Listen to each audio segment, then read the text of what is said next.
Dieu va combattre pour toi. Dieu va combattre tes ennemis. La Bible dit, la force qu'ils ont creusée pour toi, ils ont creusé contre toi, ils tomberont dans leur propre force. Tes ennemis tomberont dans leur propre piège. Je vais te parler d'un homme qui s'appelle Mardochée, un homme qui aimait Dieu, un homme qui s'appuyait sur Dieu, un homme que Dieu aimait aussi. La Bible dit que Mardochée avait un ennemi. Mardochée avait un adversaire. L'ennemi de Mardochée, c'était Aman. L'adversaire de Mardochée s'appelait Aman. Aman avait décidé de faire pendre Mardochée. Aman avait décidé de tuer Mardochée. Mais la situation que Aman avait prévue pour Mardochée s'est renversée, retournée contre lui-même. C'est le retour à l'envoyeur. Je déclare maintenant que tous ceux qui complotent contre toi, tous ceux qui complotent le malheur contre toi, je fais retour à l'envoyeur. Le malheur qu'ils ont prévu contre toi, retourne contre eux-mêmes au nom de Jésus. La Bible dit que le roi n'a pas eu sommeil. Il dit, envoyez-moi le livre de souvenirs. Et dans le livre de souvenirs, il a appris, il a vu que Mardochée l'avait sauvé d'un complot, de la mort. Dieu va enlever le sommeil à tes bienfaiteurs. Dieu va donner l'insomnie à tes bienfaiteurs. Tant qu'ils ne t'ont pas aidé, tant qu'ils ne t'ont pas fait du bien, tant qu'ils ne t'ont pas donné ce qu'ils te doivent, Dieu va leur enlever l'insomnie. Et ce jour-là, Dieu a enlevé le sommeil au roi Assuérus.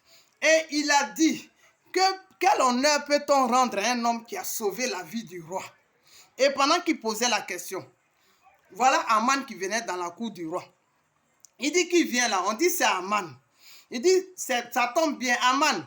Quel honneur peut-on rendre à un homme qui a fait du bien au roi? Aman qui pensait que les honneurs lui seraient rendus à lui. Il dit, roi, oh roi, à un tel homme, on doit mettre la couronne du roi sur sa tête. On doit prendre le plus beau cheval du roi, le faire monter là-dessus, lui porter les vêtements du roi et se promener avec lui dans tout le royaume pour dire voilà comment le roi honore celui à qui lui a fait du bien, à qui il veut faire du bien. Le roi dit, Aman, tu as bien dit. Prends tout ce que tu as cité et fais-le pour Mardochée. C'est comme ça que tes ennemis se retrouveront dans la confusion. Là, ils voulaient te faire du mal. Il va se trouver que c'est le bien, le mal sera transformé en bien. Et Aman est allé tourner avec Mardochée dans tout le royaume. Celui qui se croyait honoré sera déshonoré. Mais Aman n'a pas perdu d'espoir.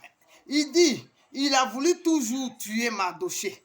Et lorsqu'il allait raconter ce qu'il a dit, ce qui s'est passé à sa femme Zérach, sa femme dit, mais ce juif-là, si tu ne l'as pas tué, il va finir par te faire du mal. Donc fais tout pour le tuer.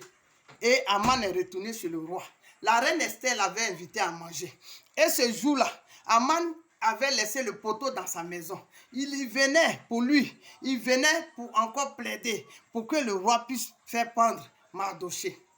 Et voilà qu'au cours du repas, la reine plaide auprès du roi pour dire, il y a un homme dans ce royaume qui veut détruire mon peuple et qui veut me détruire moi-même. Le roi s'est mis en colère. Il dit, montre-moi cet homme et je ferai de lui ce que j'ai décidé. Il dit, voilà, c'est Aman qui est assis à la même table. Elle dit, c'est Aman qui est assis, cet homme qui est assis avec nous. Le roi était tellement fâché qu'il s'est levé, qu'il allait dans le jardin. Aman, voyant que le roi était très fâché, il s'est approché de la reine pour lui dire de plaider pour lui auprès du roi. Mais quand le roi s'est retourné, qu'il a vu Aman auprès de sa femme, il dit, ah bon, c'est sous mes yeux maintenant qu'il veut détruire, qu'il veut s'attaquer à ma femme. Alors, il faut que je le tue.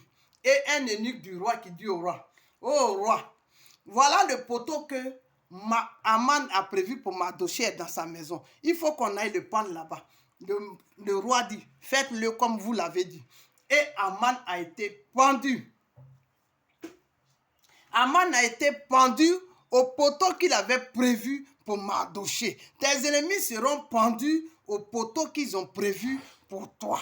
Tes ennemis tomberont dans les fosses qu'ils ont creusées pour toi. Tes ennemis tomberont dans la maladie qu'ils ont prévue pour toi. Tes ennemis tomberont dans la faillite qu'ils ont prévue pour toi. Et toi, tu échapperas. Il suffit que tu t'appuies sur Dieu. Il suffit que tu aies confiance en l'Éternel, comme Mardochée a eu confiance en Dieu. Je dis, à ce même jour-là, la Bible déclare, du verset 6 au verset 8, la Bible déclare du chapitre 6 au chapitre 8, dans le chapitre 8, la Bible déclare que ce même jour-là, le roi a donné son anneau à Mardochée. Ce qui veut dire que Mardochée est devenue la deuxième personnalité après le roi dans le pays. Là où tes ennemis avaient voulu te faire tomber, Dieu va te relever. Là où tes ennemis avaient dit que tu n'allais pas t'en sortir, Dieu va dire son dernier mot. Parce que c'est Dieu seul qui a le dernier mot. Tant que Dieu n'a pas déclaré le dernier mot, tu n'es pas encore fini. Tes adversaires tomberont. L'Éternel combattra pour toi jusqu'au dernier de tes adversaires. Tu as un Aman dans ta vie. Toi, tu es un Mardochée. Et Aman tombera. Aman de ta maladie tombera. Aman de ton célibat tombera. Aman de ton échec tombera. Aman de ton non-accomplissement tombera. Tout ce que Aman a prévu contre toi retournera contre lui. C'est le retour à l'envoyeur.